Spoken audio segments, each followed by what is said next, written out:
नमस्कार। 23 की महाभारत देख रहे हैं आप और मैं हूं आपके साथ सुमन शर्मा। और बुलेटिन में हम सबसे पहले बात करेंगे बीजेपी की बड़ी बैठक की, जो कि भोपाल में हो रही है। बीजेपी कोर ग्रुप की बैठक चल रही है। विधानसभा चुनाव को लेकर कोर कमेटी की बैठक हो रही है। बैठक में टिकट वितरण के मुद्दे पर चर्चा हो रही है। आदिवासी सीटों पर जीत के लिए तैयारी हो रही है और इसके लिए एक रोड मैप तैयार होगा। बैठक में राष्ट्रीय सह संगठन महामंत्री शामिल हैं। सीएम शिवराज मौजूद हैं। बड़े नेता, दिग्गज नेता बीजेपी के मौजूद हैं। सिंधिया, नरेंद्र सिंह तोमर भी बैठक में मौजूद हैं।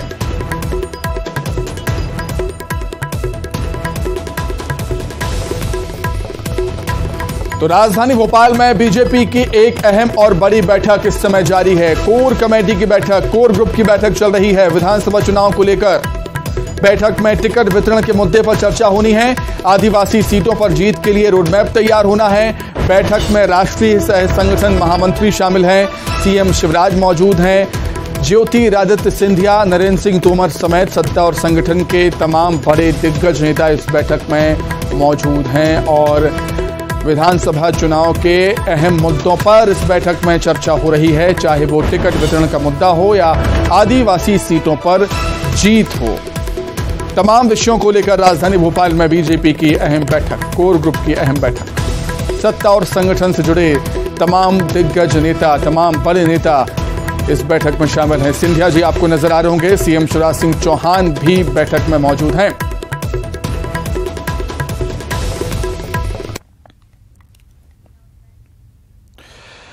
चलिए, अधिक जानकारी के लिए सीधे हम भोपाल का रुख करेंगे। शैलेंद्र भदौरिया हमारे साथ जुड़ गए हैं। शैलेंद्र, अब विधानसभा चुनाव में काफी कम वक्त बचा है, सभी अपनी तैयारियां करने में लगे हुए हैं। तैयारियों में एक और कदम आगे बढ़ा दिया है बीजेपी ने। देखिए, बिल्कुल एक बड़ी बैठक जो है आज यहाँ होने वाली है। लगभग अब थोड़ी देर बाद ये बैठक शुरू होगी, क्योंकि जिन लोगों को बैठक में शामिल होना है वो लगभग सारे लोग यहाँ पहुंच चुके हैं। पर अगर बात करें तो मुख्यमंत्री शिवराज सिंह चौहान, प्रदेश अध्यक्ष वी डी शर्मा के अलावा केंद्रीय मंत्री नरेंद्र सिंह तोमर और ज्योतिरादित्य सिंधिया सहित तमाम जो कोर कमेटी के मेंबर्स हैं वो सारे लोग यहाँ आ चुके हैं। और सबसे प्रमुख जो बिंदु है वो है 2023 का चुनाव। और जिस तरीके से लगातार अब बीजेपी मंथन करने में जुटी हुई है, हर महीने अभी कोर कमेटी की बैठक आयोजित की जा रही है और हर महीने बार जो है वो समीक्षा की जाती है कि पिछले प्रदेश कार्य समिति में किस तरह के टास्क जो है वो दिए गए थे, चाहे विधायक हो, सांसद हो, मंत्री हो या फिर जो अन्य कार्यकर्ताओं को जो टास्क दिए गए थे वो अब कितने पूरे हुए और आने वाले समय को लेकर क्या रणनीति है। क्योंकि इसको लेकर केंद्र से भी लगातार जो नई नई गाइडलाइंस जो है मध्य प्रदेश बीजेपी को मिलती है और उसी के आधार पर ये कोर कमेटी होती है। कोर कमेटी के बाद यहाँ का जो मंथन होता है उसको निजी तक पहुंचाया जाता है, ताकि जो कार्यकर्ता है उसको लाइन क्लियर रहे कि क्या सेंटर से मैसेज आया उसको नीचे तक कैसे पहुंचाया जाना है। तो आज जो तमाम जो मुद्दे हैं उसको लेकर आज लगातार चिंतन मंथन का दौर जारी रहेगा। कोई पिछले एक महीने के अगर हम देखें तो लगातार जो है ग्राउंड पर काम किया गया है, जो अलग अलग अभियान चलाए गए थे उनके जरिए जो लोगों तक पहुंचा गया। और अब देखना होगा कि आज की क्या कोर कमेटी में कोई नया अभियान का आगाज मध्य प्रदेश बीजेपी करती है, क्योंकि बीजेपी के कार्यकर्ता लगातार काम में रहे, इसलिए एक अलग अलग तरह के अभियान उनको दिए जाते हैं और उन्हीं अभियानों के माध्यम से जनता तक पहुंचने का प्रयास जो है वो लगातार बीजेपी के कार्यकर्ताओं के द्वारा किया जाता है। और उसके साथ ही अब चूंकि जैसे जैसे चुनाव नजदीक आ रहा है वैसे वैसे टिकट को लेकर भी मंथन और चिंतन का दौर जारी है, क्योंकि कई तरह के सर्वे जो है वो मार्केट में है। उसके बाद अब कहीं ना कहीं बीजेपी इस बात पर भी फोकस कर रही है कि आखिर किन लोगों को टिकट देना और क्या टिकट के आधार रहने वाले हैं। इस सब को लेकर भी कोर कमेटी के अंदर चर्चा हो सकती है। ठीक है शैलेंद्र, आप बने रहिएगा, कुछ और खबरों पर भी आपसे हम आगे चर्चा करेंगे। चलिए आगे बढ़ते हैं। चुनावी साल में अब स्वास्थ्य पर सियासत आ गई है। बीजेपी की आयुष्मान योजना वाली 5 लाख की गारंटी का जवाब अब कांग्रेस देगी। प्रियंका गांधी से 25 लाख के स्वास्थ्य बीमा योजना का ऐलान करने की तैयारी कांग्रेस ने की है।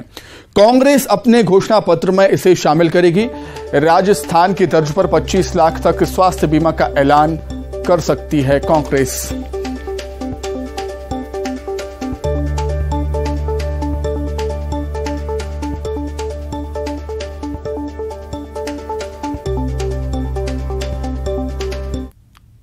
देखिए, हमारी जहाँ सरकारें हैं कांग्रेस की, चाहे राजस्थान हो, छत्तीसगढ़ हो या हिमाचल प्रदेश हो, हमने तो राजस्थान में 10 लाख तक का इलाज और 25 लाख तक का बीमा हमारी योजना ये है। और वही जब एक प्रदेश हमारा कर रहा है तो हम भी वही उसी तरीके से कोशिश करेंगे कि लागू हो। इसके साथ ही हमारी तीनों स्टेट में हमने पुरानी पेंशन लागू कर दी है। बीजेपी तो आज तक उन कर्मचारियों की मदद नहीं कर पाई, झूठे आश्वासन देती रही। हम वो कर देखिए, कांग्रेस की घोषणा और घोषणाओं पत्र पर जिस प्रकार का छलावा कांग्रेस ने किया, हम हिमाचल प्रदेश की बात करते हैं, वहां तनख्वाह बांटने के पैसे नहीं है, ओपीएस की बात करते हैं, 1000 रुपए देने की बात करते हैं। राजस्थान की क्या स्थिति है सबके सामने, छत्तीसगढ़ में क्या किया। तो कांग्रेस पार्टी, उसके नेता हताशा और निराशा में घोषणाओं करने के विशेषज्ञ बने। उनको पता है सरकार न बनी थी न अब बनेगी, तो घोषणा कुछ भी कर दी, पर लोगों को कांग्रेस की किसी भी घोषणा पर विश्वास नहीं है, क्योंकि ये भ्रष्टाचारी, असत्य कथन करने वाले राजनेता हैं जिन पर जनता विश्वास नहीं करेगी।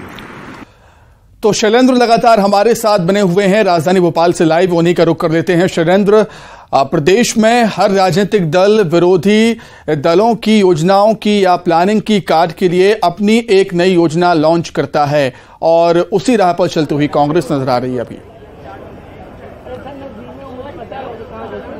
बिल्कुल, मध्य प्रदेश कांग्रेस की अगर बात करूं तो जिन राज्यों में उनकी सरकारें हैं और जो योजनाएं वहां पर आम जनता के हित के लिए चलाई जा रही हैं, चाहे राजस्थान सरकार की योजनाएं हों या फिर छत्तीसगढ़ सरकार की जो योजनाएं, उनको मध्य प्रदेश में लागू करने की बात जो है वो कांग्रेस के द्वारा लगातार की जा रही है। और जिस तरीके से हाल ही में 5 गारंटी वाली जो बात निकल कर आई, जिस तरीके से प्रियंका गांधी ने खुद यहां बोला कि कांग्रेस यहां 5 गारंटी देगी, और ये वही पूरा नियम था जो जिस तरीके से कर्नाटक में जो फॉलो किया गया था और उसी आधार पर मध्य प्रदेश में किया गया। और अब जिस योजना के बारे में आप बात कर रहे हैं, ये योजना भी छत्तीसगढ़ जो राजस्थान है वहां पर लागू होती है, क्योंकि जिस तरीके से अभी हाल ही में प्रधानमंत्री नरेंद्र मोदी जब मध्य प्रदेश के दौरे पर पहुंचे थे तो उन्होंने साफ तौर पर कहा था कि देश के आम गरीब को 5 लाख तक के इलाज की गारंटी आयुष्मान कार्ड देता है। ऐसे में अब जो है वो कांग्रेस तैयारी में है कि ग्वालियर चंबल संभाग के दौरे पर जब प्रियंका गांधी आएंगी तो राजस्थान में जो योजना चलती है 10 लाख रुपए तक का इलाज जो है वो फ्री कांग्रेस की सरकार में दिया जाता है और 25 लाख तक का इंश्योरेंस किया जाता है। उसी योजना को मध्य प्रदेश में लागू करने का प्लान जो है वो कांग्रेस की तरफ से तैयार किया गया है। ऑफिशियल घोषणा इसकी जब प्रियंका गांधी ग्वालियर चंबल संभाग के दौरे पर आएंगी तो उस दौरान किया जा सकता है। तो कहीं ना कहीं देखने को मिल रहा है कि जिन राज्यों में कांग्रेस की सरकार है वहां जो योजनाएं चलाई जा रही हैं, उन्हीं योजनाओं को जो चुनावी राज्य हैं उनमें लागू करने की बात कांग्रेस के नेताओं के द्वारा लगातार की जा रही है। ठीक है शैलेंद्र, बहुत धन्यवाद, तमाम जानकारी के लिए बहुत शुक्रिया। आगे बढ़ेंगे। मध्य प्रदेश की सत्ता की चाबी कहे जाने वाले ग्वालियर चंबल अंचल में सियासी घमासान तेज है। ग्वालियर चंबल में सीएम शिवराज और दिल्ली के सीएम केजरीवाल के मेगा शो के बाद अब प्रियंका गांधी की भी एक बड़ी सभा होनी है। कांग्रेस का दावा है कि इस सभा में 1 लाख से ज्यादा लोग जुटेंगे। हालांकि बीजेपी ने दावा किया है कि प्रियंका की सभा से कोई फर्क नहीं पड़ने वाला। इसी की पड़ताल करते हुए रिपोर्ट देखें हमारी। ग्वालियर चंबल को एमपी की सत्ता की चाबी कहा जाता है। दरअसल ग्वालियर चंबल अंचल में 34 विधानसभा सीटें आती हैं और यही कारण है कि इस अंचल में राजनीतिक दलों का ज्यादा जोर रहता है। अंचल में सीएम शिवराज और अरविंद केजरीवाल की सभाएं हो चुकी हैं। इसके बाद अब कांग्रेस की प्रियंका गांधी का बड़ा जलसा होने वाला है। प्रियंका गांधी 22 जुलाई को सिंधिया के गढ़ में सभा के जरिए चुनावी बिगुल फूकेंगी। ग्वालियर में होने वाली प्रियंका गांधी की सभा को लेकर कांग्रेस तैयारियों में जुटी है। सभा के मद्देनजर ग्वालियर में कांग्रेस नेताओं ने डेरा डाल रखा है। ग्वालियर में यूथ कांग्रेस के राष्ट्रीय अध्यक्ष बीवी श्रीनिवास, पूर्व पीसीसी चीफ अरुण यादव, राज्यसभा सांसद विवेक तनखा ने कार्यकर्ताओं से मुलाकात की। अरुण यादव का दावा है कि प्रियंका गांधी की मेहनत से कर्नाटक, हिमाचल प्रदेश में कांग्रेस जीती है। अब मध्य प्रदेश की बारी है। यहाँ 160 सीट जीतकर कांग्रेस सरकार बनाएगी। और मुझे पूर्ण उम्मीद है, जैसा कि विवेक भाई ने भी आपसे बताया, कि अब लगातार चुनावी दौर शुरू हो चुका है। प्रियंका जी अभी आई हैं जबलपुर, 22 को यहाँ आने वाली हैं। राहुल जी, खड़गे जी, सोनिया जी, तमाम वरिष्ठ नेता, मध्य प्रदेश के हमारे वरिष्ठ नेता तनखा जी, कमलनाथ जी, दिग्विजय सिंह जी, राहुल सिंह जी, गोविंद सिंह जी, सभी लोग अपने अपने स्तर पर दौरा कर रहे हैं। और मुझे जो मिशन 150 मध्य प्रदेश में 150 सीटें मध्य प्रदेश में लाना, उसके लिए हम लोग काम कर रहे हैं। ग्वालियर चंबल में कांग्रेस 34 में से 27 सीट जीतने का दावा कर रही है। वहीं कांग्रेस के दावे पर बीजेपी ने तंज कसते हुए कहा कि ग्वालियर चंबल अंचल हमेशा से बीजेपी का गढ़ रहा है। उत्तर प्रदेश में प्रियंका और राहुल गांधी ने पूरा जोर लगाया था, लेकिन नतीजा ये रहा कि प्रियंका की मेहनत के बावजूद कांग्रेस ने 403 में से 2 सीटें ही जीती थी। इसी कारण लोगों को लग रहा है कि ये यहाँ पर उनको फायदा हो सकता है, इसलिए नजरें सबकी यहाँ पर है। पर ग्वालियर चंबल संभाग बहुत लंबे समय से भाजपा का गढ़ रहा है और पिछले जो शिवराज सिंह जी की सरकार में और मोदी जी की सरकार ने जो जन कल्याणकारी योजनाएं जो चली हैं यहाँ पर, वो जो विकास तेजी से हुआ है, मेरा मानना है हमारा मुद्दा वही रहने वाला है चुनाव में। और इस मुद्दे के आगे न तो कांग्रेस के पास कोई जवाब है और न और किसी अन्य पार्टी के पास जवाब है। कोई फर्क नहीं पड़ेगा। देखिए, मैंने अभी शुरू में बताया कि इस अंचल की जनता जो है वो बहुत लंबे समय से भारतीय जनता पार्टी के समर्थन में रही है और अब जो सरकारों के कामकाज है और जो जन कल्याणकारी नीतियाँ जो सरकारों की हैं, उस कारण झुकाव पूरा जनता का बीजेपी की तरफ है। चाहे प्रियंका जी आए, चाहे केजरीवाल जी आए हैं, उसका कोई प्रभाव नहीं होगा। 2018 में कांग्रेस ने 34 में से 26 सीटें हासिल की थी। 2020 में सिंधिया की बगावत के बाद कमलनाथ सरकार गिर गई थी। उसके बाद हुए उपचुनाव में ग्वालियर चंबल की 34 सीटों पर बीजेपी और कांग्रेस ने 17 सीट पर कब्जा जमाया था। 2023 में एमपी में सरकार बनाने में ग्वालियर चंबल की अहम भूमिका रहने वाली है। यही वजह है कि कांग्रेस और बीजेपी दोनों ही ग्वालियर चंबल में जोर लगा रही हैं। सुशील कौशिक, न्यूज 18, ग्वालियर। मध्य प्रदेश महिला कांग्रेस की कार्यकारी अध्यक्ष कविता पांडे ने राष्ट्रीय अध्यक्ष नेटा डिसूजा के साथ बैठक करके चुनावी रणनीति पर चर्चा की। साथ ही कांग्रेस की 5 गारंटी के बल पर चुनाव जीतने का दावा भी किया। कविता पांडे मेरे साथ हैं। मैम, अभी आप राष्ट्रीय अध्यक्ष नेटा डिसूजा से मिलकर आई हैं। चुनावी वर्ष है तो स्वाभाविक है चुनाव पर ही बातचीत हुई, तो महिलाओं को कितना टिकट इस बार चुनाव में मिलेगा? हमारे यहाँ मध्य प्रदेश में 4 महीने के भीतर चुनाव होने जा रहे हैं और निश्चित रूप से कांग्रेस पार्टी की सरकार बनने जा रही है और कमलनाथ जी चीफ मिनिस्टर होंगे। उसी दिशा में महिलाएं प्रथम पंक्ति में खड़ी होकर लड़ाई लड़ रही है। नारी सम्मान योजना के फॉर्म भरे जा रहे हैं और कमलनाथ जी ने 5 चीजों का वादा किया है कि 100 यूनिट तक बिजली माफ, 200 में बिजली हाफ और महिलाओं को 1500 रुपए मिलेगा हर महिला को नारी सम्मान के तहत, 500 रुपए का गैस का सिलेंडर मिलेगा।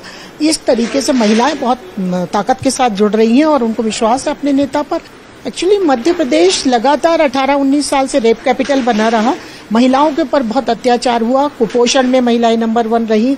बच्चियों पर तमाम दुनिया भर के अपराध होते रहे और शिवराज सिंह ने उनकी तरफ कभी ध्यान नहीं दिया, जिसके कारण मध्य प्रदेश में महिलाएं बहुत असहज रही और अपने आप को बहुत असुरक्षित महसूस करती रही। जब कमलनाथ जी की सरकार आई और उनके द्वारा वृद्धावस्था निराश्रित पेंशन योजना जो 300 थी उसको 600 कर दिया गया और कहा गया कि हमारी सरकार रहेगी आगे तो हम 1000 करेंगे। इसी के साथ बहनों का जो लाइसेंस होता है, ड्राइविंग लाइसेंस, वो फ्री ऑफ कास्ट में बना, जबकि शिवराज सिंह की सरकार में वो 5000-6000 लग जाया करता था। इसी तरह कन्यादान विवाह योजना के तहत शिवराज सरकार 21000 देती थी, लेकिन कमलनाथ जी ने उसको तुरंत खाते में 51000 डाला, जबकि वो सामान देते थे टूटा फूटा और खराब। तो हमेशा ही जब कमलनाथ जी होते हैं मध्य प्रदेश में तो महिलाओं के प्रति उनका बहुत प्रेम अनुराग रहता है। तो कविता पांडे कह रही हैं कि कांग्रेस अध्यक्ष, जो महिला कांग्रेस की अध्यक्ष है नीटा डिसूजा, ने आश्वासन दिया है जीतने वाली महिलाओं को टिकट दिया जाएगा और महिला सम्मान कांग्रेस करती है और इसी वजह से सत्ता में भी दोबारा लौटेगी। कैमरामैन प्रहलाद के साथ नई दिल्ली से अशरफ काजमी, न्यूज 18। छिंदवाड़ा दौरे पर पहुंचे प्रदेश के पूर्व मुख्यमंत्री कमलनाथ ने मीडिया से बातचीत में कहा कि बीजेपी के लोग प्रदेश के वोटर लिस्ट में गड़बड़ी करने का काम कर रहे हैं, लेकिन हम चुप नहीं बैठेंगे, इस धांधली के खिलाफ आवाज उठाएंगे। भाजपा ने कर्नाटक में भी बहुत सारे फर्जी वोटर बनाए थे और बहुत सारे वोटर डिलीट किए थे। वही कलाकारी उनकी यहाँ भी है। इस पर हम पूरा ध्यान दे रहे हैं, वोटर लिस्ट की पूरी स्क्रूटनी करेंगे।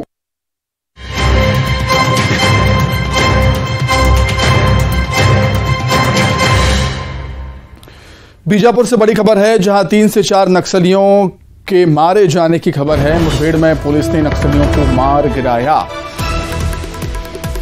ईसुलनार के जंगल में नक्सलियों का कैंप ध्वस्त किया है। मौके से विस्फोटक हथियार भी बरामद हुए हैं। मुठभेड़ के बाद कैंप छोड़कर भाग गए नक्सली। बड़ी खबर बीजापुर से, जहां 3 से 4 नक्सलियों के मारे जाने की खबर है। मुठभेड़ में पुलिस ने नक्सलियों को मार गिराया। ईसुलनार के जंगल में नक्सलियों का कैंप भी ध्वस्त कर दिया है। सुरक्षा बल के जवानों ने मौके से विस्फोटक और हथियार बरामद हुए हैं। मुठभेड़ के बाद कैंप छोड़कर नक्सली भाग खड़े हुए। एक बड़ी सफलता निश्चित तौर पर सुरक्षा बलों के लिए। बीजापुर से बड़ी खबर, 3 से 4 नक्सलियों के मारे जाने की खबर है। मुठभेड़ में पुलिस ने नक्सलियों को मार गिराया। ईसुलनार के जंगल में नक्सलियों का कैंप भी ध्वस्त कर दिया है। सुरक्षा बलों ने मौके से विस्फोटक और हथियार भी बरामद हुए हैं। मुठभेड़ के बाद कैंप छोड़कर नक्सली भाग खड़े हुए। लगातार नक्सलियों के खिलाफ ऑपरेशन सुरक्षा बलों का जारी है और इसी सिलसिले में बीजापुर में 3 से 4 नक्सलियों के मारे जाने की खबर भी सामने आई। मुठभेड़ में पुलिस ने नक्सलियों को मार गिराया। ईसुलनार के जंगल में नक्सलियों का कैंप भी ध्वस्त कर दिया है। सुरक्षा बल के जवानों ने मौके से विस्फोटक और हथियार बरामद हुए हैं। मुठभेड़ के बाद कैंप छोड़कर नक्सली भाग गए।